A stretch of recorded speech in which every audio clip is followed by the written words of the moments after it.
I'm Jora McDonald, and I serve as the Administrative Assistant for the Office of the Quality Enhancement Plan here at Savannah State. And our guest this afternoon is Ms. June Cross, who's produced Wilhelmina's War, the story of Wilhelmina Dixon, a daughter of sharecroppers who becomes a force in her family's fight for survival from HIV and AIDS. The documentary aired on PBS in February of 2016. Her previous work includes The Old Man in the Storm and Secret Daughter, an autobiographical film that examines how race and color impacted her family. She is also the author of her memoir, Secret Daughter.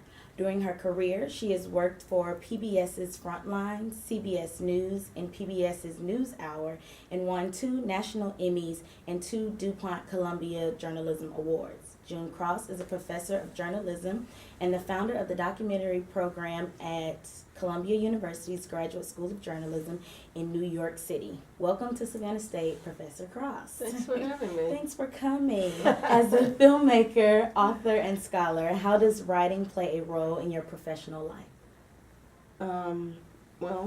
Writing is my professional life. So as a visual journalist, I write with pictures. So filming the pictures is one part of that writing process, and editing the pictures is another part of that writing process, and then writing the words to go with the pictures, whether it's me doing the talking or whether it was Miss Mina or Deschal, whoever is talking, or Harry, whoever was talking. Somebody's got to tell the story, and all of those skills involve writing of different kinds of writing. Yeah. And then there's just the writing that I do to keep myself sane when I just sort of free write. Really? Yeah. That's cool. Yeah. So when did you start your career as a filmmaker, and who inspires you in the world of filmmaking? So this is a long story. So I was working in Boston at the Boston Globe, and I had a work-study job when I was in college. It's sort of backwards, but all right. I had a work-study job at one of the TV stations up there, and this guy Al Jora, who just died, he came to the station and he did a concert at the station, and I was involved with it as like a production assistant, and I got so fascinated with the whole process of TV that I left print journalism behind and decided I wanted to go to work on TV. So that was sort of that side of it. And then what's the second part of this question? And who inspires you in the world of filmmaking? Who inspires me? Anybody who could make a living off of this. But the people, Ava DuVernay at the moment, but even before her, Julie Dash, Ken Burns is a kind of inspiration, even though it's not the kind of work I want to do. There's a lot of, I see things all the time that I like and wish I had done. There's a lot. I don't know. Yeah, I should have looked at the questions before. It's okay. As a filmmaker, what is it about documentaries specifically that you love, and what are your goals when developing a documentary? Well, what I love about documentaries, you can't make this stuff up. If it was a movie, people would say it never happened or it couldn't have happened, and I think that's one of the reasons why we're seeing sort of an explosion right now in this whole genre of reality. Yeah, it's like weird because they have all these little words now that they use. So reality TV is referred to as scripted nonfiction, which I find hilarious. And so there's scripted nonfiction, non-scripted nonfiction, which is sort of regular documentary. There's factual TV, which are the documentaries with the talking heads that we all have to look at when we're in school. And then there's sort of these cinematic documentaries that people go to the movies or want to watch on Netflix or whatever. Increasingly Amazon is a leader in that. So there are all these different genres out there that are, I think people just want to see real life because the stuff, I know when I look at the most of the sitcoms and stuff on TV, it just seems so fake. And so I think there's a desire for authenticity in some I love that. I actually watched the film yesterday, and I felt connected to the film. I was like, I know these people personally. So in 2009, you founded the documentary program at Columbia University. What are the skills necessary to attend that documentary program and to work as a filmmaker? And what are some of the important keys to shooting a documentary that you teach your students? Well, first, to be a good reporter and researcher. Mhm. So it's understanding the subject that you're exploring, and understanding who the players are. For Wilhelmina's War, for instance, at some point, I was going to talk about this at the later session. Mhm. I had to understand how AIDS was funded at the federal level, the state level, and all the different agencies, and how they were involved in order to understand what was going on with Wilhelmina's and Deschelles' life. Mhm. So there was a lot of reporting and research that went on in that, and then like trying to understand the history of those programs and how they'd come to be. So reporting and research is sort of the first part. Then you have to find a human being who lives in a world through whom you can tell that story, Right. which is really the hard part, because Mhm. you have to sort of develop a relationship with somebody.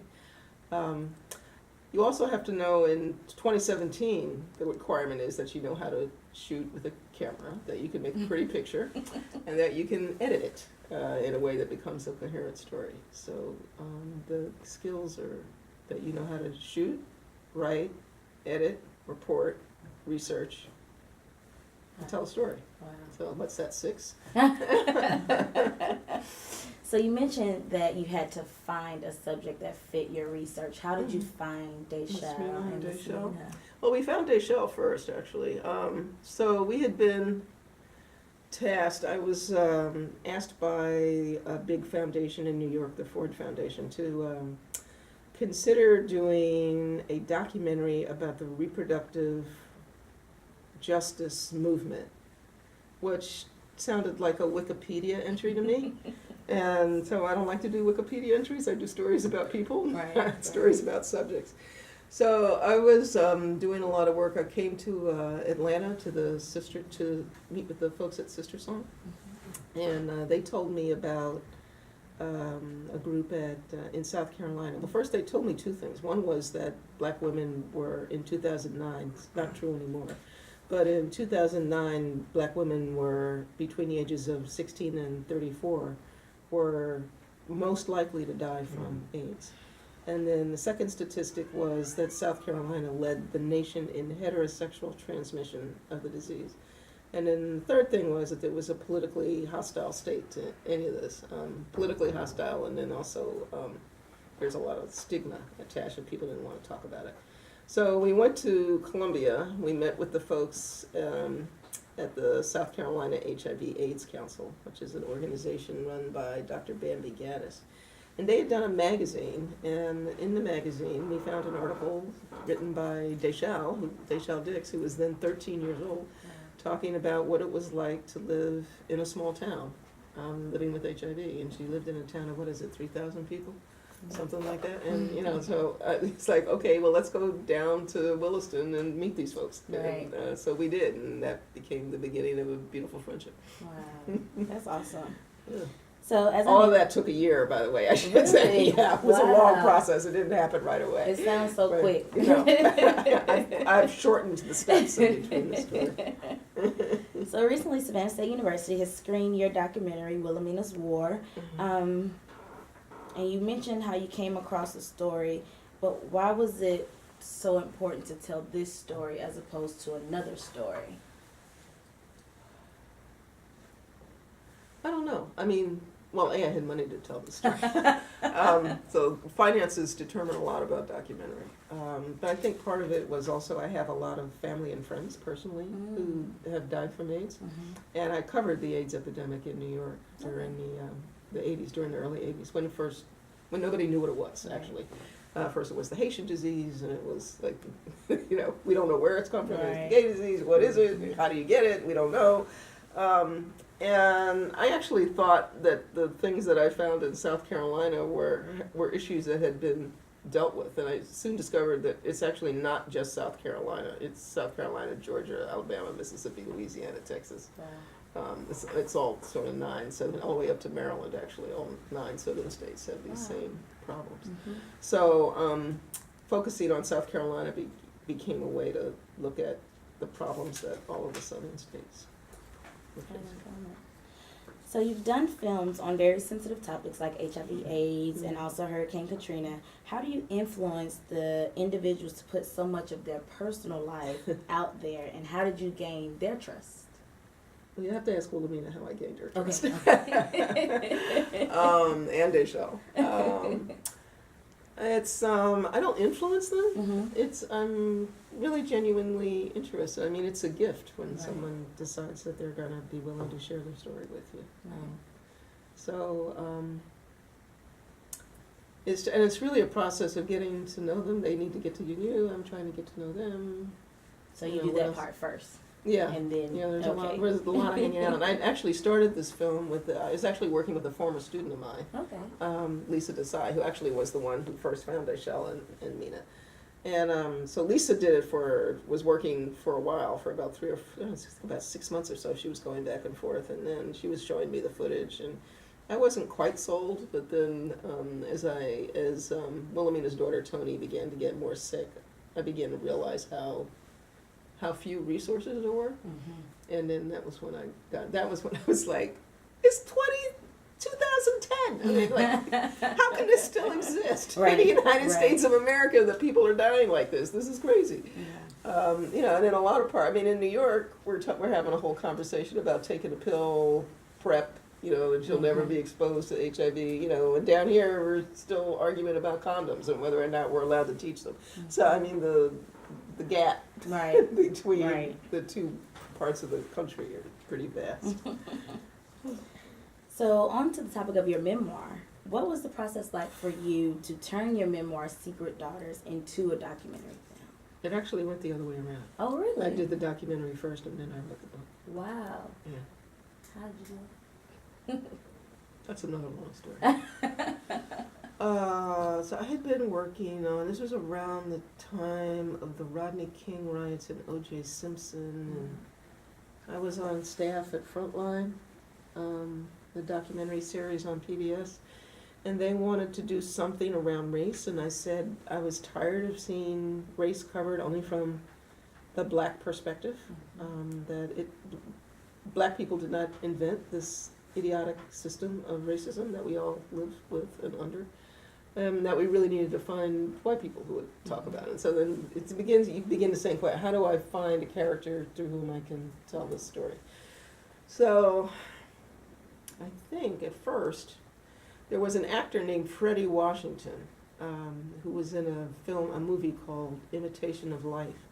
But then she died, and there was very little footage of her outside of her movie career, and all of her friends were dead, so that went by the boards. Yeah. Then I started talking to Amiri Baraka's daughter, Lisa Jones, who had written a book called Race, Lips, Sex, and Hair, something like that. Because her family sort of lived on her mother, before Amiri married his second wife. His first wife was a Jewish woman from New York, and she had been disowned by her family. And the children never knew anybody on that side of the family for a long time until they split up. Then she went back out, and she wrote a book called How I Became Nettie Jones. But anyway, Lisa decided that she didn't want to drag the white side of the family through the muck like that. So then I started thinking about, well, okay, so I'm biracial. And I was like, well, my mother, if I could ever get her to talk about this, might be willing to talk about why white people are so neurotic around race. But there were a couple of problems with that. One was that actually very few people knew that she was my biological mother. There was a whole story that she had concocted that I had been adopted. Wow. So it took me a long time to gain her trust. Right. And convince her to do it. Wow. And then I interviewed my whole family, and I interviewed both my biological family and the family that I was raised in, the black family that raised me. I was informally adopted by a black family that I wasn't technically related to, but they're more my family than my white family is. Right. Hope you're not listening. So I had to get all of that on board, and then I actually pretended I was doing a film about somebody else who just happened to have my name. And I didn't realize, it didn't really hit me until the film was getting ready to air, that it was about me, and then I gained about 40 pounds. Really? And then I got a book contract, and so I went back. The film, because my black adoptive parents, the woman and my aunt and uncle, had who had raised me, had both died by then. So it was one of the tyrannies of TV that you can't do a documentary about people that you don't have pictures of. So they were underrepresented as forces in my life in the documentary, and I think a lot of people watched the film and wondered how I could be a sane person, and I think if I watched the film, I'd think the same thing. So the reason I was a sane person was because the black community embraced me, raised me, nurtured me, taught me who I am, taught me a sense of history, you know. And so that was the saving grace. That's good, though. So then I just had to figure out how to write all that. So I wanted to write the book to honor the black side of the family in a deeper way. That's good. I like it. So the documentary, does it seem hard for you to share your personal life on camera? Mm-hmm. Yeah, it made me much more sensitive for everybody that I've approached since, because I know what it's like to be on the other side of that camera. Right. So a lot of reporters say, just ignore the camera. Yeah, and it's impossible to ignore the camera. There's this big thing staring at you. It's got a lens, and somebody's behind it shooting you. I mean, it's impossible. So I've become. It made me approach the documentaries I make in a different kind of way. Okay. With more compassion, I would say. That's awesome. So the Right Attitude is Savannah State University's Quality Enhancement Plan, a campus-wide initiative to enhance student learning by improving their attitudes about writing. What suggestions would you like to give to our students in the audience that can help their attitudes about writing? Well, writing is really just telling your own story. It's expressing your sense of self. And how do we as black people tell our own stories if we're not writing them? You know, I mean, when I first met Deschelle, she was writing in a journal. I think she's got like walls of journals in her room somewhere, where she would just write because she didn't feel that it was okay to express her feelings, so she would write everything down. You know, it's the way that we tell our stories, and it's important to tell our own stories because our stories aren't going to get told by the majority culture. So it's, you know, it was funny when I read that. I was like, how do you develop a positive attitude towards writing? I mean, I think you just write, you know, and it doesn't have to be grammatically correct. You need to give yourself permission. I think too many of us have these English teachers that like freak us out when we're in grade school, you know, and they say like, you didn't put the comma in the right place, and you get these papers back that look like Christmas trees because they got so much red ink on it. And you know, you just have to give yourself permission to just express yourself, because really it's about expressing yourself, and you have to learn how to do that in order to be a whole person, not just in the academy, but like in the world. You know, because if you can't tell somebody who you are and where you're coming from, you're not going to go anywhere. I mean, you've got to be able to sort of do that. Any final thoughts that you would like to share with us about your life, about writing, about the No, I'll be documentary? talking at 4 o'clock. Okay, we'll save it for 4 o'clock. Okay.